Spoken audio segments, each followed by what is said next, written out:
This episode has been brought to you from the DGMS Studios, home of Don't Get Me Started, Lethal and Mully Live, and Surftown. Found at Spotify, Amazon, Apple Music, and wherever you listen to your podcast. This episode has been supported by the Crescent, which is a real estate development in beautiful Crescent Head, mid-north coast of New South Wales, generous sized lots, and it has a laid-back village lifestyle, and there are going to be virtually no more developments like this. So if you're interested and want to buy yourself a wonderful home, contact G. Hassan at the Crescent. Get in while the deal is available. Hello and welcome to Don't Get Me Started.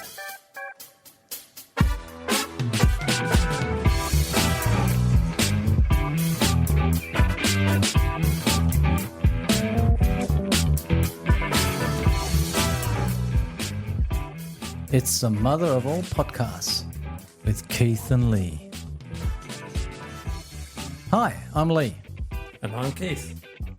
Well, Keith, I'm going to start off this podcast a little bit differently because something quite extraordinary happened about 11 minutes ago. It's Saturday, the 16th of August, and I think it happened probably 9:57. We had a Earth tremor. Earth tremor. How exciting. Yes, and very unusual because we do not sit on a fault line. We would at best be right in the middle or somewhere safe over a tectonic plate. So to have an earth tremor, which I've never had in my decades of living here, is quite an experience. I find it phenomenal. The last one I was saying before, when I was in the UK, they found an unexploded bomb. And unbeknown to everybody, they didn't send out a warning, they didn't say anything to anybody. I was just at home on a Saturday morning and the whole house shook to the point where stuff was falling off the wall. And of course, you panic. Mm-hmm. And then we found out they set it off 6 Ks out in the channel. Wow. That impact just came right through. Well, doesn't that say a lot about bombs in warfare? Imagine the poor people that are living under them at the moment. Like, you have a look at the devastation in Gaza. It's just been obliterated. Oh, there's nothing there. How do people live in it? I have no idea. I've seen a couple of little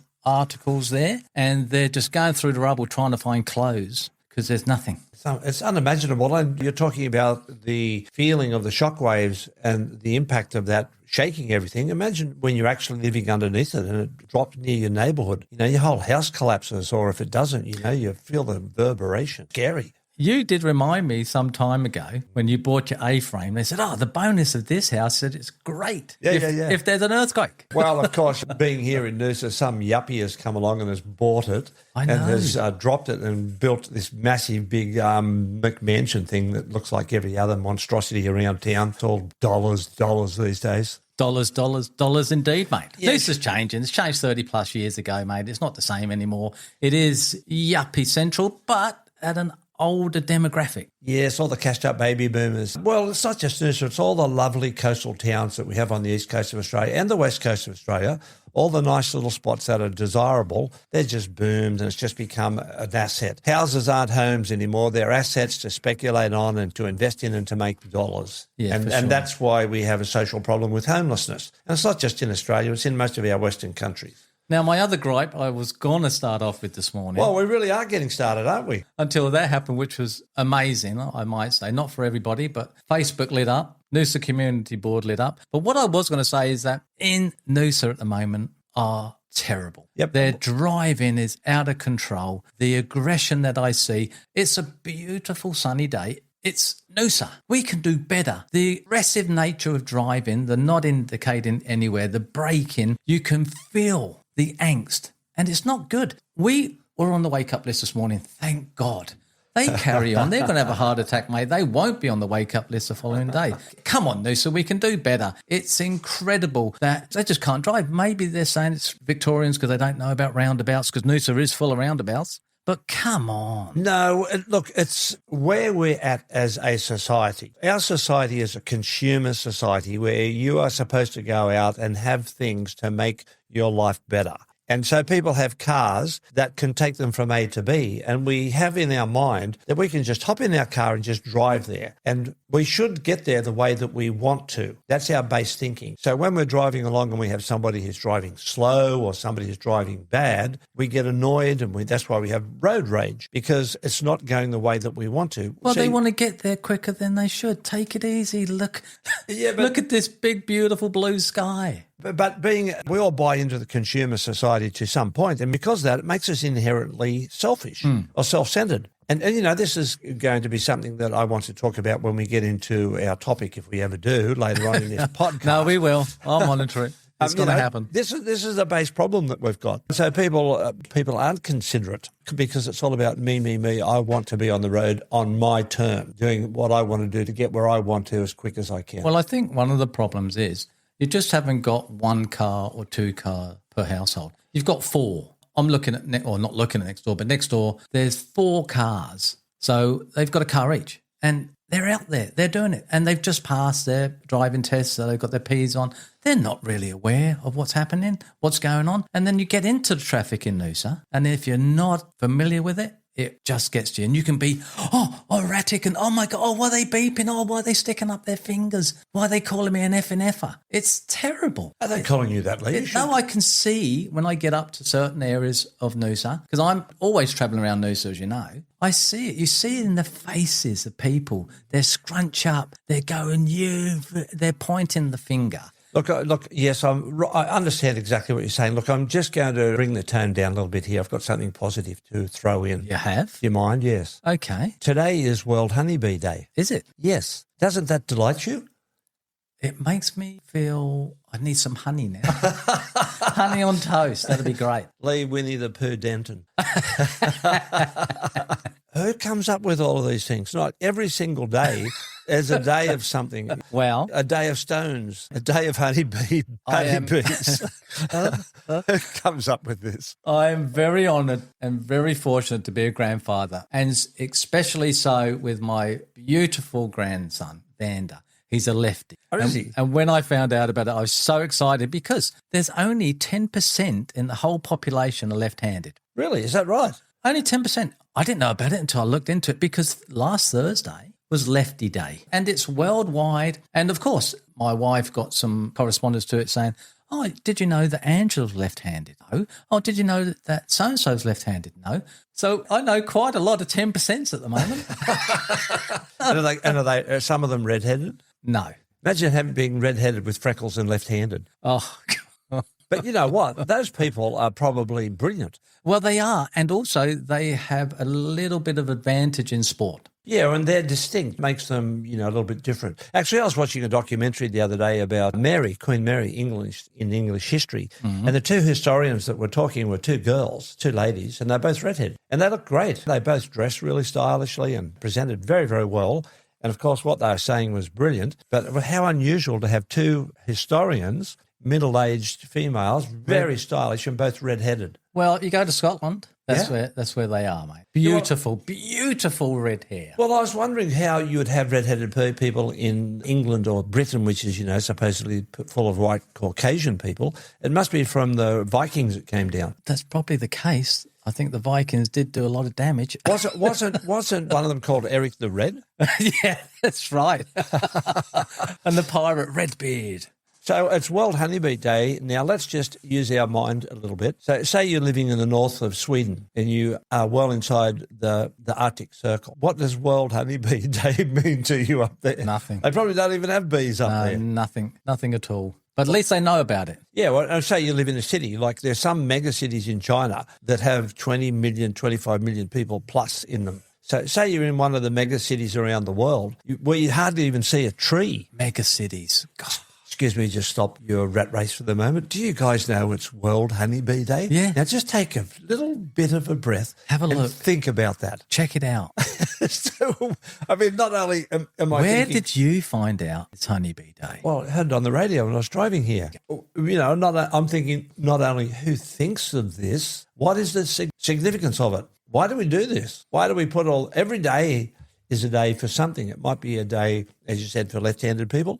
Might be a day for people who wear cardigans. World Cardigan Day. Are you a cardigan wearer? Or crop wearers. You're a crop. So, I mean, Well, we can make a day. We could think of a day. we could. What would be good, Lee? Now, we've got a few things happening, so maybe later on we can share with our listeners. But yeah, I think one of those things we could make it a day of what we're thinking about. Yeah, well, I'm thinking about, but my football team had a very significant win last night, so we could call it World Football Victory Day. Victory Day. Yeah. That's always been taken. Is it? Oh, all right. World Eye Day, Eye Twitching Day. Does your eye twitch? No. What about ironing? World Ironing Day. Oh, I like that. That's brilliant. Well, Everybody's got wrinkled clothes somewhere. Let's get rid of them. all right, you guys get it all out there on the board and start ironing. It's World Ironing Day. I love that. That's really good. That's the go. Well, what we do, because we do tend to rattle on, I just need to say a couple more things, is that Keith and I have done another video, which we put out on YouTube. It's about our new venture called Rogue Radio Noosa. So basically, we're looking for like-minded people who'd love to come on, love to share, like to be part of the venture. So if you do, send us an email, don't get me started, 2024@gmail.com. Please contact us. We're open to most and everything. Let us know. And secondly, we need to start our topic. Well, I think this topic's quite interesting, and it is, are we all on the spectrum somewhere? And as I contemplate that question, thinking about what we've just talked about, I'm convinced that we are. We are. You and I are supposed to be talking about an important topical question here, and we're raving on about World Honeybees Days and drivers. So are we a little bit on the spectrum, Lee?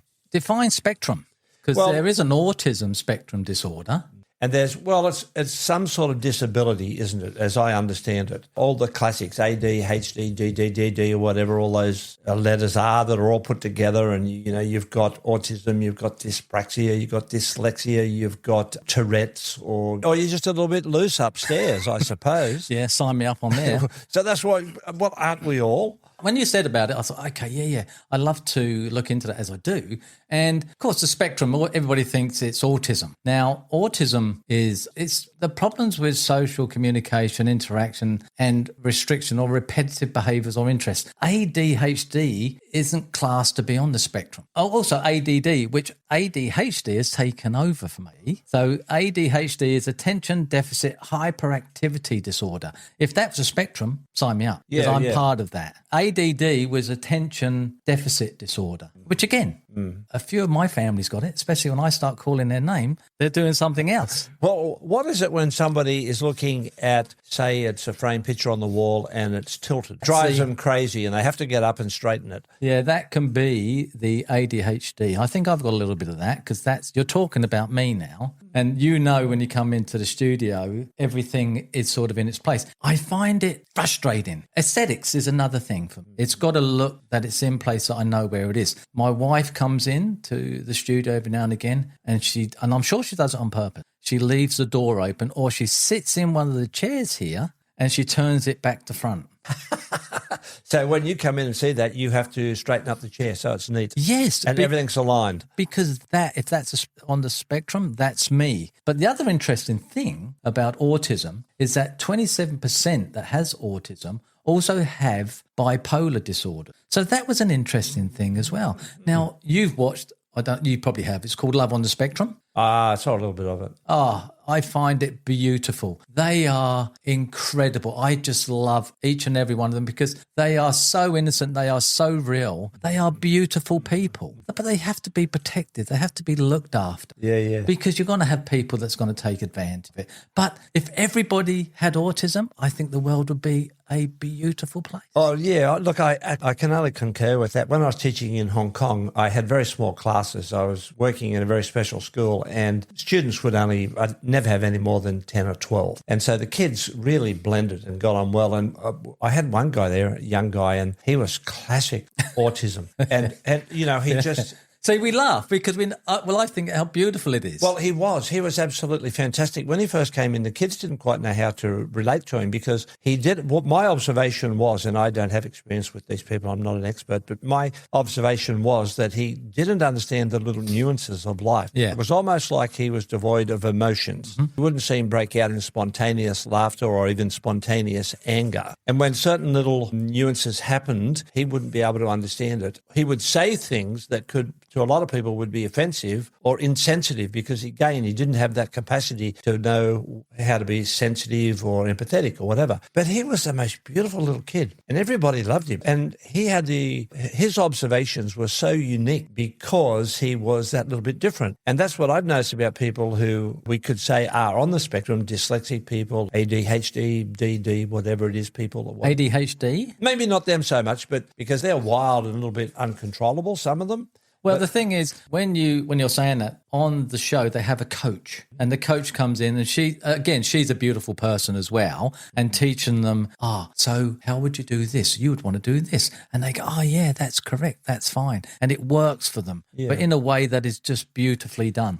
Yeah, before you jump in, another characteristic of this little kid in the class was he didn't have any guile. He didn't have any malice or bad intent, and that's why they're so beautiful. They really are. Now, we were talking about ADHD because I was wondering, because ADHD is not on the autism spectrum, but it says here 5 to 70% of autistic people have ADHD. They're saying, but with them that have that symptoms, having one of these conditions increase the chances of having the other. So I've got to be careful that I don't start adding on to it. Well, I'm going to keep an eye on you. You've got to keep Actually, an eye I'm going to test you. I'm going to grow my whiskers for a week, and then I'm going to come in and half and half. Half my face shaved. That'd drive you crazy, wouldn't it? Well, it was interesting because our last episode, Letha Mully Live, where we had Michael on, check it out, really cool. We did a personality trait. And they were saying about, does things in that represent who you are? And when you look at it and what everybody said, it does. And yeah, it would. And I would have to say it. And Michael said on the podcast, oh, Lee, you're the one. If something's wrong, you'll say it. And I can't help but say it. I have a beautiful granddaughter who is so gorgeous. I take her lead and she just says it how it is. And I fold. And I think, what a beautiful way to do it. So yeah, I would. I say, Mully. You look a bloody idiot, mate. Well, listen, I did not want to disturb you and give you a bad day or experience when we're doing our podcast. I'm not that bad. So I won't do that to you, all right? I'm not that bad. I live with it sometimes. I have to live with the mess. It does me good. How's my collar at the moment? Well, it's not that. It's tidy. It's the coffee thing there that's standing there. I just want to put it in the bin because we've got the coffee cups, but the holder is just sitting there doing nothing. So I can acknowledge that. As a child, I had a few little things I used to do. So whether it came down from my parents or not, I'm not sure. But I embrace it. I think I've got to embrace it. If you're looking at the so-called spectrum and and you categorize what could be the disadvantage or the disability or whatever, it goes back to that question, are we all on the spectrum somewhere? Do most of us have some sort of trait that may not be classic dyslexic, dyspraxic, or Tourette's or whatever, but don't all of us have something of something in us? Mate, you've been reading my mind here. I've got signs of autism in adults. See if this comes in with you. Finding it hard to understand what others are thinking or feeling. I mean, we could do that. I could sometimes when I'm not really thinking. I'm looking at my ADHD and I'm hyperactive or hypersensitive towards something, and I could forget or not forget, but not listen to what somebody's saying. So it could be that I'm finding it hard to understand what others. Now, this isn't necessarily a bad thing, is it? Because this adds to the kaleidoscope of human nature, which makes people so fascinating and wonderful. If we've all got a little bit of something, I mean, that contributes to all of that, doesn't it? It does. I think you've got, again, embrace it. Yes. And to acknowledge it. Yes. Because we all doing it. Could I do it to you, Mully, every now and again? I said, are you listening, Keith? And you go, oh, yeah, mate. I'm just, are you listening? Of course I'm listening. This is me, and I found this, and I've only been talking about this to my wife over the past probably 3 weeks or so, and I think I may have mentioned it to you. The other trait or the other sign is getting very anxious about social situations. I was only discussing that with you this morning about our future ventures and what it may bring in.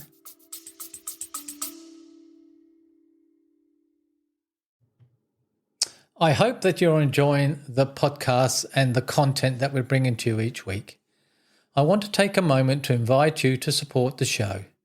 Your contributions help us continue creating high-quality episodes, bringing in exciting guests and exploring the topics you love.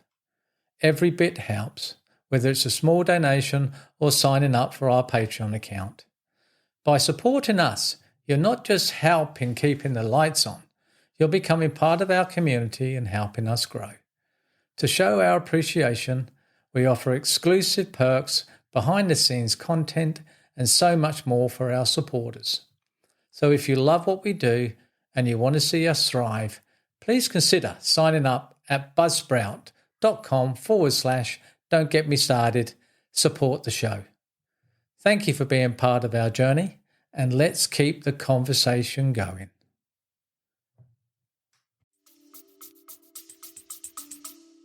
Well, I don't think that's a disability or a disadvantage in any way. I think it's good to be concerned about your affairs and where things are going. But I've never seen you very anxious about anything. Well, maybe missing the surf or missing the waves. Ever since I've known you, I don't think I've really seen you anxious. Or you may have, and again, my ADHD may have kicked in like I wasn't taking any notice. Well, geez, you put me on the spot here. I don't know. But look, I don't have high expectations about a lot of things. And I think that comes into this for people. People want a lot of things, and people have high expectations through entitlement. And that can cause mental problems because life doesn't often deliver what you want. And so you can get anxious because you didn't achieve, or that certain thing that you wanted didn't come your way. Or you can see that you're in a bad situation and that you won't be able to move forward into the position where you want to be it socially or materialistically or financially or whatever. I've heard you say a couple of things about when you've gone into certain social gatherings and you've said something, you said, why did I say that? Yeah, you see, I think I'm on the spectrum a little bit there too, because according to my wife, I'm not sensitive and I don't have empathy. And I think she's right. Yeah, and I don't have a filter. And sometimes I say things that I've said it yesterday, actually. I was sitting down talking to a lady about some business things and I gave her an answer which was quite blunt. And I realised I'd done it and I had apologised and said, look, that was the wrong answer. Let me rephrase that. And I can just imagine if Lily was there, she'd be kicking me under the table, or when on the way home, she'd be giving me a certain little talk. Do you know you did such and such and such and such? No. Yeah, I get those often. But this is the beauty of it. This is why I love podcasting. This is why I love these topics, because it's made me look into this and it's made me more aware, not only about what the autism is, but also about yourself and others. It gives you an insight. Mm-hmm. Now, there's a couple of little things here which makes me laugh. So the next thing is find it hard to make friends or preferring to be on your own. I don't mind being on my own. Making friends, what are friends anyway? Yeah, well, that's a whole other topic. What I'm thinking, if I can just take this in another direction, what I'm thinking is today in our society, in 2025, in Western societies, there's a great emphasis on being correct and everything being right. And I think this is putting a lot of pressure on us because we're flawed. We may not be on the spectrum, but we're human beings. None of us are perfect and will never be. And this emphasis to be right, think right, to dress right, and to do what the unwritten rules of society says that you have to do to be successful, whatever the hell that is, that puts all this pressure on you. And then the question comes is, well, what's normal? Is it normal to be successful in all that you do? You've got a good career, you look good, you're not overweight, you're exercising the right way, you're walking around with the right clothes and the right water bottle that you're holding, and you've got the right styled iPhone. What's normal here? There's a pressure in all of this that pushes us again, because I get back to us being in a consumer society. Look, it's a wretched thing, because if we don't have the right water bottle and I'm going out for my exercise group in the park, you just want an ordinary plastic bottle full of tap water. But you don't have that. I couldn't give a rat's ass. Right, so you're talking about other people that have that or may have that. Yeah, but I think... Or allegedly has that. But no, I think we all have it to some degree. I might not care about a water bottle, but there's other things that I do care about, which I'm not telling you. No, that's right. So you're trying to evade what I'm saying here. Do you find it hard to make friends? No. Or do you preferring to be on your own? There are times when I want to be on my own. I'm a very social guy. Yeah, you are. You're more social than I am, for sure. I know I can be on my own more than you could. Yes, well. After a while, it gets to me and I get restless. So, yeah. I like the tranquility. It gives me time to reflect, understand, move forward. Well, what I've noticed about my friends who can be good socially but maybe not be defined as a social animal and do like their solo company, they're very good at managing their affairs and they're quite productive, such as you, Lee. You achieve things. You get things done. ADHD, probably. Got to get Probably. everything in order and to get done. I think there's more to it in me than I may have understood before. Well, I think you're right, because I'm thinking of my other friend who's like that, and everything in his life has to be straight and perfect. And when he writes something on a blank piece of paper, he'll actually get a ruler out with a pen and he'll draw a line and he will write on that line, and everything is very, very succinct. But you're the same, not in that sense, but you like to make sure that cross the T's, dot the I's, comma, full stop, capital has to be right. Yes. And that would take you 20 minutes, you said, to do that, where some people it take them 5 minutes. Yeah, well, strange. So there we go. There's something there. Well, I don't know what that is, because It's ADHD. well, yeah, but I can't stand I read a lot, and I love good sentence structures and I love good prose. But when I'm writing something, or I see that somebody else has written something and there's careless and sloppy mistakes, I can't stand it. No. Now, if I was sitting here looking across the desk, which I am right now, and you've got half a beard shaven off and the other side of it's sloppy whiskers, I couldn't give a rat's bottom. Oh, I've had a clean shave. But if you sent me a text message, Lots even of a mistakes. yeah, I even when I send text messages, I get really angsty if I don't put a full stop at the end of it. And I try and get the spelling right. And if I get the spelling wrong, I send back another text. Yep. Oops, Yep. 3 dots and the correction. No, you've gone jock instead of jack. Yeah, that was a Which bad I one. did correct. Anyway, let me get through these two because we're steaming along. Oh, hang on a sec. I've actually found out what normal is. It's a cycle on a washing machine. Yeah. So who wants to be normal? Yeah, I don't. Can I be on the spectrum somewhere, please? Well, again, if you listen to the Leith of the Mully with Keith Lee and Michael, there is one there, a trait where I think it was, I'm just thinking a beta male where they're average. And Michael goes, but who wants to be average? Who wants to be normal? It's the same thing, I suppose. But we're all normal. This one, which I love, because this is sometimes you, seeming blunt. Seemingly blunt. No, seeming blunt, rude, or not interested in others without meaning to. So you could be, like you just said, you said something in the conversation, you realise, oh, there we go. There we are, there's one trait. And then finding it hard to say how you feel. Do you think I'm like that? Sometimes, yeah. I ask you some questions and you don't expand on it. Like other questions I asked you, you can expand and you go off. But if I ask you something like, are you happy, Molly? Are you okay? Are you okay to do this? And you go, yep, I'm good. I'm okay. So you don't.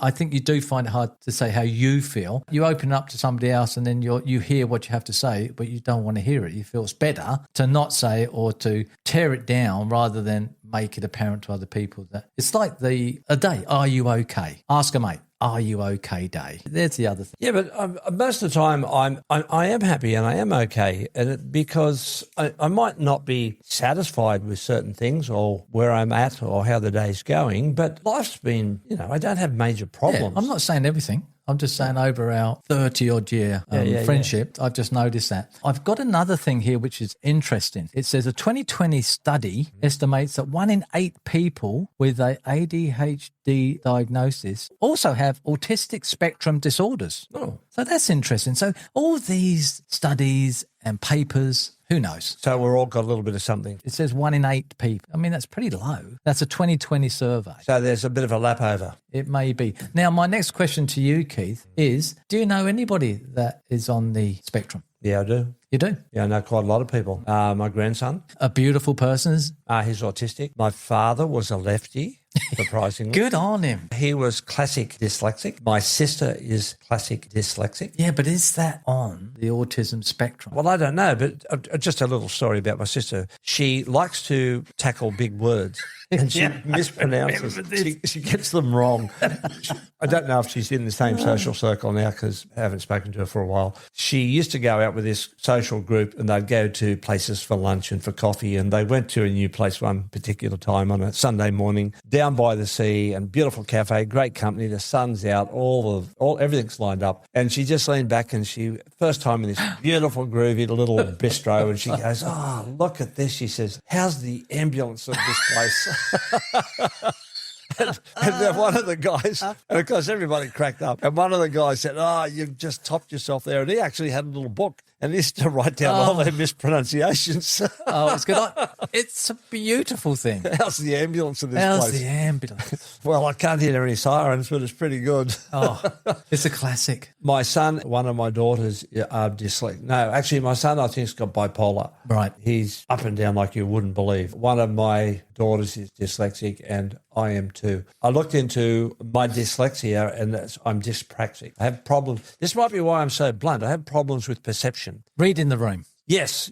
Right. Have problems with all sorts of perceptions. And so actually I've written a book about it, which you can buy on Amazon. It's called Dyslexic in Hong Kong. So whilst I'm not dyslexic, I use that term because a lot of people relate to it a lot easier. We will put the details in our description, people that want to get that for sure. Yep. Now, I have a son too that has bipolar. And so it's interwoven along the line somewhere. Yeah. That everybody does. Well, let me ask you about your son. Now, my son can't rest. I don't see him sitting down doing anything. He's always active. He's always doing something. He's always on the move and being very creative. He's written music. He's recorded music. He picks up a drums kit and plays it, guitar, just walks away and leaves it. Yep. He's been an MC in raves and all sorts of entertainment things. He's done this, he's done that, and he just leaves it all behind and moves on. Well, my son's a tattoo artist, so I think that gives him a lot of downtime where he can deal with it. But his mother, not my wife now, but his mother had bipolar as well. And I think he got a healthy dose of it, but nothing like that per se. He's very inward. So he's concentrating on his work and he does it to the best of his ability, but can't function out of that. Relationships are null and void. Has no perception of people and their circumstance. No empathy towards that. Bordering on a bit of narcissism. Well, narcissism. Yeah, possibly. Well, my boy, everything's black and white for him. Yep. There's nothing in between. No grey area. No. Like I said, he never rests. He's always doing something and it's always completely different. He'll do this, drop it, do that, drop it. And I keep saying to him sometimes, well, you should major on that. You can be quite successful. Not interested. He just moves on. There are times when he blocks out the world. He just doesn't want to know people. He just doesn't want to talk to them, doesn't want to relate to them. He just wants to get well away from them. I think that's healthy, though. I think we all need to do that. Yeah, but he wants to do it in an extreme way. His ideal place of residence would be a home 100 miles, 100 kilometres away from everybody, surrounded by trees. Not that he's into nature. He just doesn't want to be around people. And then when he comes in with people, he wants to be not so much the centre of attention, but he makes things happen. People gravitate to him. He's got a charisma about him. So getting back to our first one, are we on the spectrum? I'd have to say, yeah, probably. And I'd have to say, who cares? Exactly. Embrace it. Love it. Yeah, I love that. Say it again. Embrace it. Love it. Oh. Keith, we come to the end again. I've loved this episode more than you can imagine, and I'm going to give you the laugh. Lee, that's wonderful. I'm glad that you enjoyed this episode, and as usual we talk about some interesting things, and it's wonderful to know that there are people out there who are listening to us. We send you all our greetings and best wishes, and as a friend of mine used to say, I love you all. So until next time, thanks for tuning in, and please subscribe. I'll cut that out. Do it again, Molly. But please subscribe and share. Hooroo. Thanks for listening to this episode of Don't Get Me Started with Keith and Lee. Don't forget to rate and review this podcast. To see more of Don't Get Me Started, jump onto our socials, follow us on Instagram at Lethal and Mully, Facebook and LinkedIn. If you would like to be a part of the show, email us on don'tgetmestarted2024@gmail.com. Until next time.